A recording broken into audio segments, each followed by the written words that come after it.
Hi students, I am Malar. Welcome back to my channel. இன்னைக்கு நம்ம வீடியோல 12th standard maths chapter 9 example 9.3 பார்க்க போறோம். வாங்க என்ன क्वेश्चन கொடுத்திருக்காங்கன்னு பார்க்கலாம். Evaluate integral 0 to 1 x cube into dx as the limit of a sum. அப்ப limit of a sumங்கிறது clear-ஆ கொடுத்திருக்காங்க. நம்ம formula method தான் யூஸ் பண்ணனும். That is கூட்டலின் எல்லையாக integral 0 to 1 x cube into dx ஐ மதிப்பிடுக. ஓகேமா? அப்ப கொடுத்திருக்க ப்ராப்ளம் வந்து integral 0 to 1 x cube into dx. limit of a sum clear-ஆ கொடுத்திருக்காங்க. நம்ம அந்த மெத்தட் தான் ஃபாலோ பண்றோம். இப்போ சிம்பிளிஃபிகேஷன் பார்த்தறலாம். இன்டெகிரல் வெரிஃபிகேஷன் சரியாமா? அதாவது ஷார்ட்டா நமக்கு என்ன ஆன்சர் வருதுங்க பார்க்கலாம். For verification integral 0 to 1 x cube into dx இத நம்ம இன்டகிரேட் பண்ணும்போது x power 4 by 4 நமக்கு வரும். இப்போ நம்ம லிமிட் அப்ளை பண்ண போறோம். அப்போ 1 by 4 நம்ம வெளியில எடுத்துக்கலாம். அப்போ 1 minus 0 equal to 1 by 4. ஓகேமா? இப்போ நமக்கு 1 by 4 நமக்கு ஆன்சர் கிடைக்குதாங்கிறத பார்க்கலாம். இது ஜஸ்ட் நம்மளுடைய சாட்டிஸ்ஃபேக்ஷனுக்கு தான் கண்டுபிடிக்கிறது. இது கட்டாயம் கிடையாது. ஸோ நமக்கு ஆன்சர் வரும்போது 1 by 4 வந்தாச்சுன்னா நம்மளுடைய ஆன்சர் கரெக்ட்டுங்கிறது நமக்கு தெரியும் இல்லையா, அதுக்காக தான். ஓகே, நம்ம ப்ரொசீட் பண்ணலாம். ஃபர்ஸ்ட் ஃபார்முலா எழுதிக்கலாம். Integral a to b f of x into dx equal to limit n tends to infinity b minus a by n summation r equal to 1 to n function of a plus b minus a by n into r. புரியுதாமா? இதான் formula. இந்த ஃபார்முலால ஏங்கிறது வந்து நமக்கு lower limit. Formula இந்த given ப்ராப்ளத்தில் lower limit வந்து 0, பிங்கிறது நமக்கு upper limit 1 and F of எக்ஸுங்கிறது இங்கே எக்ஸ் கியூப்னு கொடுத்துருக்காங்க ஃபங்க்ஷன். புரியுதாமா? இப்போ நம்ம ப்ரொசீட் பண்ணலாம். இப்போ இந்த வேல்யூஸ் எல்லாமே இந்த ஃபார்முலாவில் அப்ளை பண்ணலாம். இன்டெகிரல் ஏக்கு பதிலாக 0, பிக்கு பதிலாக நமக்கு 1, எஃப் ஆஃப் எக்ஸுக்கு பதிலாக x cube into dx equal to limit n tends to infinity b oda value 1, so 1 minus 0 divided by n into summation r equal to 1 to n function of bracket a oda value நமக்கு 0, so 0 plus b oda value 1, so 1 minus 0 by n into r. ஓகேமா? இதை simplify பண்ணலாம். integral 0 to 1 x cube into dx equal to limit n tends to infinity 1 by n into summation r equal to 1 to n function of இது நம்ம simplify பண்ணியாச்சுன்னா 1 by n, அதாவது r by n வரும் இல்லையாமா? r by n. இதை வந்து x, புரியுதா? இது வந்து நமக்கு x, இது நம்ம xன்னு கன்சிடர் பண்ணணும் சரியாமா? ஓகே, இப்போ நம்ம எக்ஸ் இப்போ ஃபங்க்ஷனை ரிமூவ் பண்ண போகிறோம். எப்படி ரிமூவ் பண்ண முடியும்? எப்போ நம்ம ஃபங்க்ஷன் ரிமூவ் பண்ண முடியும்னா ஃபங்க்ஷனுக்கு பதிலாக எக்ஸ் கியூப் சப்ஸ்டியூட் பண்ணும்போது இந்த ஃபங்க்ஷன் வந்து ரிமூவ் ஆயிரும். ஓகேவா? அப்புறம் எழுதலாமா? இன்டெகிரல் 0 to 1 x cube into dx equal to limit n tends to infinity 1 by n into இப்போ summation r equal to 1 to n function remove பண்ண போகிறோம். இங்கே f of xக்கு பதிலாக எக்ஸ் கியூப் இருக்குது. இதான் நம்ம எக்ஸ்ன்னு சொன்னோம் இல்லையாமா? அப்போ r by n, அதாவது எக்ஸுக்கு பதிலாக r by n சப்ஸ்டியூட் பண்ண போகிறோம். இப்போ எக்ஸ் கியூப் இல்லையா? So r by n the whole cube. இப்போ நம்ம இந்த இடத்துல ஃபார்முலா யூஸ் பண்ண போகிறோம்.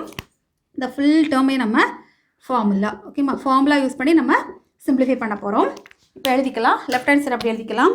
Integral 0 to 1 x cube into dx equal to limit n tends to infinity 1 by n into நமக்கு தெரியும் ஃபார்முலா. அந்த ஃபார்முலா கூட நம்ம சைடில் எழுதிக்கலாமா? Summation n equal to n இல்லை r. ஓகேமா? r equal to 1 to n into r cube-னா n into n plus 1 divided by 2 the whole square. இந்த ஃபார்முலா தான் நம்ம யூஸ் பண்ண போகிறோம். ஓகேமா? இந்த ஃபார்முலா நம்ம இதில் அப்ளை பண்ண போகிறோம். இப்போ இங்கே தட் இஸ் ஆர் கியூப்னா n into n plus 1 divided by 2. இந்த இடத்துல நம்ம என்ன நம்ம வெளியில் எடுத்துடலாம். அப்போ என்ன நம்ம வெளியில் எடுத்தால் n ஸ்கொயர் ஆயிரும். அப்போ summation r equal to 1 to n into r cube. இந்த இடத்துல ஃபார்முலா அப்ளை பண்ணலாம். 0 to 1 x cube into dx equal to limit n tends to infinity. Formula இந்த ஸ்டெப்பில் வராது, இந்த ஸ்டெப்பில் தான் வரும் சரியாமா? அதில் எழுதிக்கிறேன் இந்த ஸ்டெப்பில். ஏன்னா நம்ம இந்த இடத்துல n கியூப் என்ன நம்ம வெளியில் எடுத்துருக்கோம். ஸோ இந்த இடத்துல தான் நம்ம ஃபார்முலா அப்ளை பண்ண போகிறோம். இந்த இடத்துல ஃபார்முலா அப்ளை பண்ணும்போது நமக்கு என்னமா கிடைக்கும்? 1 by n ஸ்கொயர் அப்படியே இருக்கட்டு into n plus 1 divided by 2 the whole square இல்லையா? இதை நம்ம எக்ஸ்பேண்ட் பண்ணிக்கலாம். இடது பக்கத்தை அப்படி எழுதிக்கலாம். 0 to 1 x cube into dx equal to limit n tends to infinity 1 by n square. இதை நம்ம எக்ஸ்பேண்ட் பண்ணிக்கலாமா? அப்போ உள்ள மல்டிப்ளை பண்ணும்போது n square bracket n plus 1 the whole square divided by 4 இல்லையா? அதாவது 2க்கு ஸ்கொயர் எடுக்கும்போது 4 ஆயிரும். So integral 0 to 1 x cube into dx equal to limit n tends to infinity 1 by n square அப்படி இருக்கட்டு. இல்லை இது வந்து கேன்சல் ஆயிரும்ல, கேன்சல் ஆச்சுன்னா நமக்கு என்னமா கிடைக்கும், இது வந்து a plus b the whole square formula வேணால் சைடில் எழுதிக்கலாம். அதாவது a plus b the whole square formula என்னமா a square plus 2ab plus b square இல்லையா, இந்த ஃபார்முலா நம்ம இதில் யூஸ் பண்ண போகிறோம். n plus 1 the whole square 1 by 4 அப்படி இருக்கட்டு, bracket n square plus 2n plus 1. ஓகேம்மா, இப்போ நம்ம லிமிட் அப்ளை பண்ண போகிறோம். லிமிட் அப்ளை பண்ணும்போது ஒரு சின்ன மிஸ்டேக் விட்டேமா, கரெக்ஷன் பார்த்துக்கோங்க. இதில் n கியூப் இல்லையாம்மா, n ஸ்கொயரில் n கியூப். அப்போ n கியூப் நமக்கு வெளியில் வரும்போது n பவர் 4 ஆகும். இதில் n கியூப் இருக்கு இல்லையா, அப்போ n பவர் 4 ஆகும். இது நமக்கு n பவர் 4. கேர்ஃபுல்லாக பண்ணிக்கணும், நான் பண்ண மிஸ்டேக்கை நீங்களும் பண்ணிடாதீங்க. அப்போ இது வந்து n பவர் 4 ஆகும். இது வந்து n ஸ்கொயர் தான். ஓகேம்மா, இப்போ நம்ம கட் பண்ணுறோம். கட் பண்ணும்போது இதுவும் இதில் ஸ்கொயர் இல்லையா, அப்போது n ஸ்கொயர் வரும்.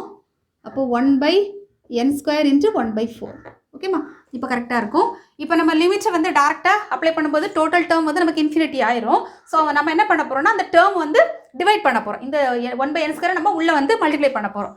அப்போ என்னமா வரும், 0 to 1 x cube into dx equal to limit n tends to infinity 1 by 4 அப்படி இருக்கட்டு, bracket n square divided by n square, அதாவது ப்ளஸ் டேர்ம் இல்லையா, ஒவ்வொரு டேர்முக்கும் டிவைடட் பை n ஸ்கொயர் போட போகிறோம். Plus 2n by n square plus 1 by n square. இதுவும் cut ஆயிரும், இதுவும் கட் ஆகும். அப்போ நமக்கு என்னமா கிடைக்கும், integral 0 to 1 x cube into dx equal to limit n tends to infinity 1 by 4 into 1 plus 2 by n plus 1 by n square. இப்போ நம்ம லிமிட் அப்ளை பண்ண போகிறோம். Apply the limit. Okay, integral 0 to 1 x cube into dx equal to 1 by 4 அப்படி இருக்கட்டு. Limit apply பண்ணும்போது என்ன வரும், இந்த இடத்துல இது இன்ஃபினிட்டி ஆயிரும். 1 by அதாவது infinity 1 by that is infinity apply பண்ணும்போது நமக்கு 1 by இன்ஃபினிட்டி ஈக்குவல் டு 0. அப்போ இது 0 ஆயிரும், இதுவும் நமக்கு 0 ஆகும். ஓகேம்மா, அப்போ நமக்கு என்ன கிடச்சிருக்கு, 1 by 4 into 1 equal to 1 by 4. இதுதான் நமக்கு தேவையான இந்த ப்ராப்ளத்துக்கான ஆன்சர். நம்ம வெரிஃபிகேஷன் பண்ணும்போது நமக்கு 1 by 4 தான் கிடச்சிருக்கு, ஆன்சரும் நமக்கு 1 by 4 தான் கிடச்சிருக்கு. ஸோ நம்ம கண்டுபிடிக்கக்கூடிய ஆன்சர் வந்து கரெக்டாக நமக்கு தெரியுது.